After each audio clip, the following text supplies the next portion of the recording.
யூதர்களுடைய புராணத்துல குறிப்பிட்டிருக்கிற தீய ஆவியான டீபக் ஒரு ஒயின் வைக்கிற அலமாரியில அடைச்சி வைக்கப்பட்டிருக்கிறதா குறிப்பிட்டிருக்காங்க.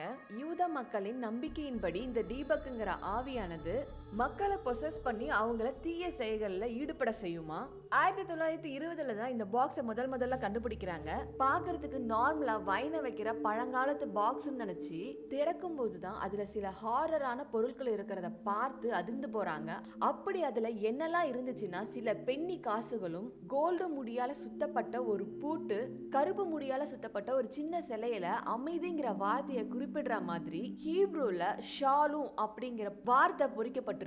அது மட்டும் இல்ல, கூடவே ஒரு சின்ன கோல்டன் கலர் வைன் கப்பும், ஒரு காஞ்ச ரோஜா, ஒரு மெழுகுவர்த்தி, அந்த மெழுகுவர்த்தி வைக்கிற மாதிரி 4 ஆக்டோபஸ் வடிவ கால்கள் கொண்ட ஒரு மெழுகுவர்த்தி ஸ்டாண்டும் அதுல இருந்ததா குறிப்பிட்டிருக்காங்க.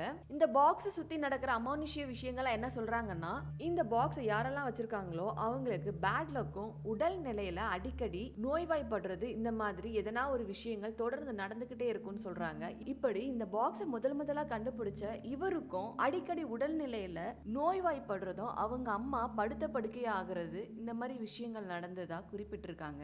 இப்படி பல பேரை கடந்து இந்த பாக்ஸ் இப்ப எங்க இருக்குன்னா, அமானுஷ்ய விஷயங்களை ஆராய்ச்சி பண்ற ஜர்க்பர்க்ங்கிறவர் கிட்ட தான் இந்த பாக்ஸ் ஆனது இருக்கு. இவர் அவருடைய த ஹண்டிங் ஹவுஸ் அப்படிங்கிற மியூசியத்துல காட்சிப்படுத்தியிருக்காரு. இப்போ வரைக்கும் இந்த பாக்ஸ் ஆனது இந்த மியூசியத்துல தான் இருக்கு. இந்த பாக்ஸை வச்சு 2012ல த பொசஸ் அப்படிங்கிற இங்கிலீஷ் மூவியும் வெளிவந்திருக்கு. டைம் கிடைச்சா பாருங்க. இந்த வீடியோ உங்களுக்கு பிடிச்சிருந்தா லைக் பண்ணுங்க, ஷேர் பண்ணுங்க, மறக்காம சப்ஸ்கிரைப் பண்ணுங்க. பாய்.